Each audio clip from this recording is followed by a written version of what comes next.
Hello મિત્રો, હું યશ મોદી આપ સૌનું જીસીઆરટી ફોર જીપીએસસી ચેનલમાં હાર્દિક સ્વાગત કરું છું. આજે આપણે જીપીએસસી મેથ્સનો ટોપિક નંબર 1 ભારતીય સમાજની મુખ્ય લાક્ષણિકતા અને વિવિધતામાં એકતા તેના ક્વેશ્ચન આન્સર જોઈશું. મને ઘણા બધા વોટ્સઅપ ગ્રુપના મેમ્બરનો મેસેજ આવ્યો, સર આ ક્વેશ્ચન બહુ જ હાર્ડ છે ને આજ સુધી અમે આવા ક્વેશ્ચન જોયા જ નથી, તો સર તમે થોડી હિન્ટ આપો અને કેવી રીતે આન્સર રાઇટિંગ કરી શકો તેનું થોડું ગાઈડન્સ આપો તો અમારે માટે સરળતા રહે. તો તેનાથી મેં સ્પેશિયલ વોટ્સઅપ પેડ ગ્રુપના મેમ્બર માટે જ મેં આ વિડીયો લેક્ચર બનાવું છું. તો ચાલો મિત્રો આજનો લેક્ચર જોઈએ. ભારતીય સંસ્કૃતિની વિશેષતા જણાવો. બહુ જ મસ્ત પહેલો ક્વેશ્ચન પૂછ્યું છે, ભારતીય સંસ્કૃતિની વિશેષતા જણાવો. તો આ ક્વેશ્ચન જોઈને ઘણા બધાને થશે, સર મને તો બધાને આવડે છે, વિવિધતામાં એકતા, લચીલાપણ, ગ્રહણશીલતા, આધ્યાત્મિક અને ભૌતિકવાદનો સમન્વય, આવું તો અમે લખી શકીએ છીએ. તો પ્રોપર ટેકનિક શું છે? આન્સર રાઇટિંગની પ્રોપર ટેકનિક તો હોય ને. તો શરૂઆતમાં જ્યારે પણ આવા ક્વેશ્ચન પૂછાય તો પહેલાં તમારે ધ્યાનથી સમજવાનું ભારતીય સંસ્કૃતિ. તો સૌપ્રથમ ભારતીય સંસ્કૃતિ શું છે? સંસ્કૃતિનો મતલબ શું થાય? તો સંસ્કૃતિનો મતલબ આપણામાં જે અંતર્નિહિત ગુણો રહેલા છે, જેમ કે પ્રથા છે, માન્યતા છે, એ સંસ્કાર છે, એ બધાનો સંસ્કૃતિમાં સમાવેશ થાય છે. તો ભારતીય સંસ્કૃતિ તો આપણા તો આ પોતાની કોઈ એક સમાજની વાત નથી કરેલી, આખા ભારત દેશની સંસ્કૃતિની વાત કરેલી છે. તો ભારતીય સંસ્કૃતિની વિશેષતા શું છે તે આમાં લખવાનું છે. હવે તમે આન્સર રાઇટિંગની શરૂઆત કરો તો તમારા મનમાં પહેલો ક્વેશ્ચન એ થશે, સર આન્સર રાઇટિંગની શરૂઆત ક્યાંથી કરવી? તો સૌ પ્રથમ તમારે પ્રસ્તાવના લખવી પડે. તો સૌ પ્રથમ પ્રસ્તાવના. તો પ્રસ્તાવનાની શરૂઆત કેવી રીતે કરવી? તો આ ક્વેશ્ચન છે ભારતીય સંસ્કૃતિની વિશેષતા જણાવો. તો આપણે પ્રસ્તાવનામાં એ રીતે સ્ટાર્ટ કરી શકીએ છીએ, ભારતની સંસ્કૃતિ પ્રાચીન સંસ્કૃતિમાંથી એક છે. બીજા બધા દેશ છે, મિશ્ર કહો તો ગ્રીક કહો તો રોમન કહો, દરેકની સંસ્કૃતિ સમય સાથે નષ્ટ પામી છે, પરંતુ ભારતની સંસ્કૃતિ આજે પણ તે જ સ્વરૂપમાં યથાર્થ છે. આનાથી આપણે ભારતીય સંસ્કૃતિની જે પ્રોપર વિશેષતા બતાવી, આપણે અન્યની સંસ્કૃતિ કરતાં ભારતની સંસ્કૃતિને શ્રેષ્ઠ બતાવી પહેલી લાઈનમાં. તો હવે એક્ઝામિનર શું કર્યું, આપણે એમને થોડા આગળની સાઈડ રહ્યા. આપણે મેન બોડી પહેલાં આપણે પૂર્વ ભૂમિકા બાંધી, આપણી સંસ્કૃતિ શ્રેષ્ઠ બતાવી. તેના માટે આપણે લખ્યું બીજા લોકોની દેશોની સંસ્કૃતિ તો નષ્ટ પામી છે, પરંતુ ભારતની સંસ્કૃતિ આજે પણ એ જ સ્વરૂપમાં યથાર્થ છે. તો હવે મેન બોડીમાં શું લખવું? આપણે પૂર્વ ભૂમિકા બાંધી. તો પૂર્વ ભૂમિકાની એન્ડ લીટી જુઓ, અન્ય સંસ્કૃતિ સમય સાથે નષ્ટ થઈ છે. તો હવે આપણે મેન બોડીમાં કેવી રીતે કરવાનું? તો મેન બોડીમાં આપણે ડાયરેક્ટ એસેની જેમ નહીં લખવાનું, સબ ટાઇટલ આપીને પોઈન્ટ લખવાના. તો આપણે સબ ટાઇટલ માટે શું કરી શકીએ મેન બોડીમાં? તો મેન બોડીમાં આપણે પહેલાં ડાયાગ્રામ દોરી દેવાનું. તો ભારતીય સંસ્કૃતિની વિશેષતા, તો એમાં આમ ગોળ રાઉન્ડ કરી દેવાનું આ રીતે, ને પછી તેમાં વિશેષતા બતાવવાની. પ્રાચીનતા, નિરંતરતા, લચીલાપન, ગ્રહણશીલતા, આધ્યાત્મિક અને ભૌતિકવાદનો સમન્વય અને વિવિધતામાં એકતા. આ રીતે આખો ડાયાગ્રામ બનાવી દેવાનો અને ભારતીય સંસ્કૃતિના લક્ષણ, એના કારણે એમના માઇન્ડમાં ક્લિયર થઈ જાય આ ભારતીય સંસ્કૃતિના જે વિશેષતા છે આમાં આવી ગઈ. હવે શરૂઆત કરવાની પ્રાચીનતા. હવે આપણે મેન બોડીની શરૂઆત તો કરી દીધી છે પ્રાચીનતા. તો હવે પ્રાચીનતાની અંદર કેવી રીતે લખવું એ બી ખૂબ જરૂરી છે. આપણે સબ ટાઇટલ આપી દેવાનું, ફર્સ્ટ પોઈન્ટ પ્રાચીનતા વિશેષતામાં, પછી તેના ઉપર તમારે અંડરલાઈન નીચે કરી દેવાની. તો હવે પ્રાચીનતા વિશે લખ્યું તો આપણે તેમને ઉદાહરણ આપીને સાબિત કરવું પડશે ભારતીય સંસ્કૃતિ પ્રાચીન છે. તો એ તમે કેવી રીતે કરશો? તો આપણે ઘણી રીતે આપણે પ્રાગ ઐતિહાસિક યુગના ઉદાહરણ આપી શકીએ. જેમ કે એમપીમાં ભીમબેટકાની ગુફા છે, તેના ચિત્રો છે પ્રાગ ઐતિહાસિક યુગના છે. તો તે રીતે આપણે સાબિત કરી ભારતની સંસ્કૃતિ પ્રાચીનતા છે. પછી એ રીતે આપણે હડપ્પીય સંસ્કૃતિનું ઉદાહરણ આપી શકીએ, જેમાં આધુનિક નગર વ્યવસ્થા હતી. તે રીતે વેદનું ઉદાહરણ આપી શકીએ, જેમાં અધ્યાત્મ અને ચિંતનની શ્રેષ્ઠ અભિવ્યક્તિ હતી. તો તે રીતે આપણે જે પણ વસ્તુ લખીએ તેના ઉદાહરણ આપીને સાબિત કરવાનું છે આપણે, કે ઉચ્ચક વાતોથી નહીં ચાલે. જે પણ પોઈન્ટ લખો તેને સાબિત કરવાનું ઉદાહરણ આપીને. એ આન્સર રાઇટિંગની ફર્સ્ટ નિયમ છે. હવે આન્સર રાઇટિંગ ક્યારે એકદમ મહત્ત્વનું ઇમ્પોર્ટન્ટ બને? એ જે પણ રિલેટેડ ટોપિક હોય તો તેના રિલેટેડ ઇતિહાસકારના વાક્યો હોય અથવા કોઈ પણ મહત્ત્વના સેન્ટેન્સ હોય તેનો ઉલ્લેખ તમે કરજો. તેના કારણે એવું લાગશે તેમને આને બહુ એક જ બુક નથી વાંચી, બહુ બધા ફિલોસોફરને પણ વાંચ્યા છે. તો તમે આમાં ભારતીય સંસ્કૃતિની વિશેષતામાં કેવી રીતે ઉપયોગ કરી શકીએ? તો આપણે જવાહરલાલ નહેરુનું સ્ટેટમેન્ટ ઉપયોગ કરી શકીએ. તો જવાહરલાલ નહેરુએ કહ્યું હતું તો ભારતની સંસ્કૃતિને સ્પર્શ ભાષામાં પરિભાષિત હું કરી શકતો નથી, પરંતુ ભારતની સંસ્કૃતિની એક વિશેષતા છે. ભારતની સંસ્કૃતિની મુખ્ય દ્વારા આજે પણ જળવાઈ રહી છે. જ્યારે જુદી જુદી સંસ્કૃતિ તેમાં સમન્વય થયો છે, પરંતુ ભારતની મુખ્યધારામાં કોઈ ઇફેક્ટ નથી પડી. આજે પણ ભારતની સંસ્કૃતિ પહેલાં જેટલી જ સમૃદ્ધ અને તેના મૂળ આધાર જળવાઈ રહ્યો છે. બીજા સંસ્કૃતિમાંથી સારી સારી વાતો ગ્રહણ કરી છે. તો આ મુદ્દો આપણે ગ્રહણશીલતા હોય ત્યાં આગળ આપણે જવાહરલાલ નહેરુનું સેન્ટેન્સ નાખી શકીએ છીએ. તો આ તમને બીજું શું થયું? આપણું આઈડલ આન્સર ત્યારે જ બને. પહેલાં ડાયાગ્રામ હોવો જોઈએ, કોઈ ફિલોસોફરની વાત હોવી જોઈએ, કોઈ કમિટી અથવા કોઈના વિશેનો રિપોર્ટ આવેલો હોય તેના વિશે પણ આપણે વાત કરી શકીએ છીએ. કોઈ યુનિવર્સિટીએ રિસર્ચ કર્યું હોય ભારતીય સંસ્કૃતિનો તો તેનો પણ ઉલ્લેખ કરી શકીએ છીએ. આપણી બુકમાં જે ના હોય એ એક્સ્ટ્રા ઉપયોગ કરશો ત્યારે તમારો આન્સર એક્સ્ટ્રા ઓર્ડિનરી બનશે. તો તે રીતે આપણે આગળ લઈ જઈએ. તો લચીલાપણ અને સહિષ્ણુતા. તો હિન્દુ મૂલ્યો આધારિત હવે હિન્દુ છે એ મૂલ્યો આધારિત જીવન પદ્ધતિ છે. તો આપણે સહિષ્ણુતાનું આપણે ઉદાહરણ આપ્યું. હિન્દુ કોઈ ધર્મ નથી, મૂલ્યો આધારિત જીવન પદ્ધતિ છે. આપણે સાબિત કરીને બતાવ્યું કે હિન્દુ ધર્મમાં સહિષ્ણુતા મુખ્ય આધાર છે. હવે પછી આપણે આધ્યાત્મિક અને ભૌતિકવાદનો સમન્વય. તો આપણે આમ સાબિત કરવું પડશે. આપણી પ્રાચીન સંસ્કૃતિમાં ધર્મ અને દર્શનની એટલું મહત્ત્વ હતું, તેની સાથે સાથે વિજ્ઞાન અને ટેકનોલોજીને પણ એટલું જ મહત્ત્વમાં આપ્યું છે. એટલે ભારતીય સંસ્કૃતિનો મુખ્ય આધાર જ આધ્યાત્મિક અને ભૌતિકવાદનો સમન્વય છે. તો આના વિશે તમે એક્ઝામ્પલ આપીને લખી શકશો. તો આ રીતે દરેકે દરેક વસ્તુને તમારે એક્સપ્લેન કરવી પડશે. હવે બીજો ક્વેશ્ચન છે, સભ્યતાનો જેમ વિકાસ થાય ત્યારે સંસ્કૃતિ પતનની દિશામાં ગતિ કરે છે. આ વાતથી તમે ક્યાં સુધી સમજશો? ટિપ્પણી કરો.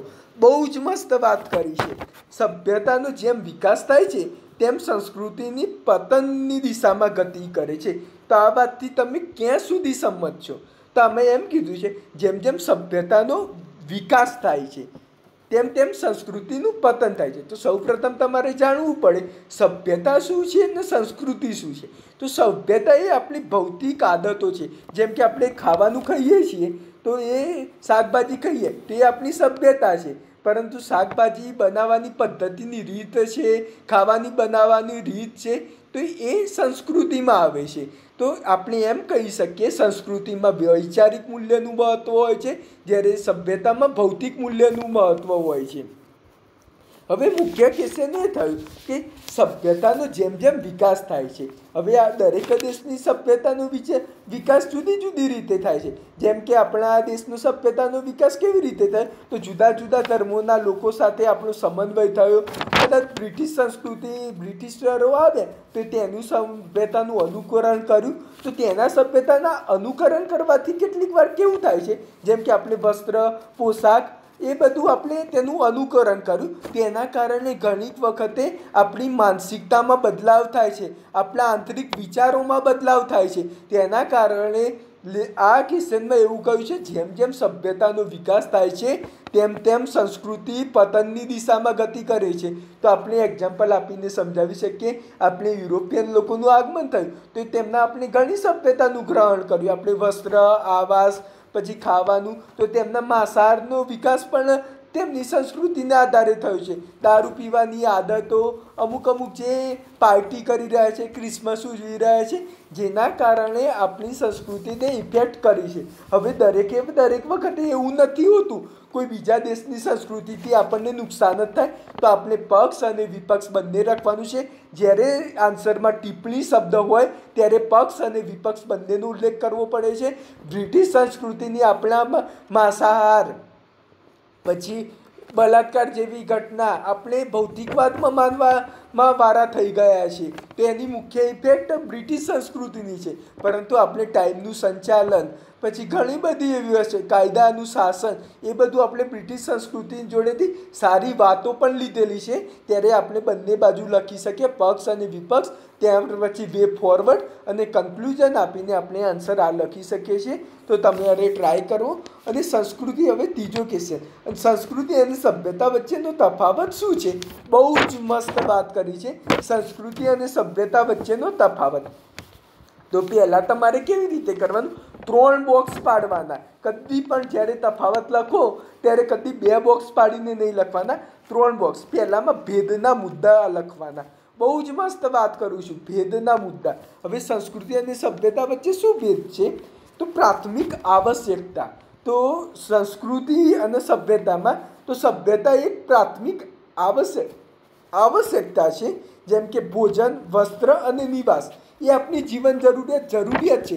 તેના વિના ના ચાલી શકે, ભોજન લેવું જ પડે. જ્યારે સંસ્કૃતિ દ્વિતીયક જરૂરિયાત છે, જેમ કે જિજ્ઞાસા, પ્રશ્નોનું સમાધાન જરૂરી છે.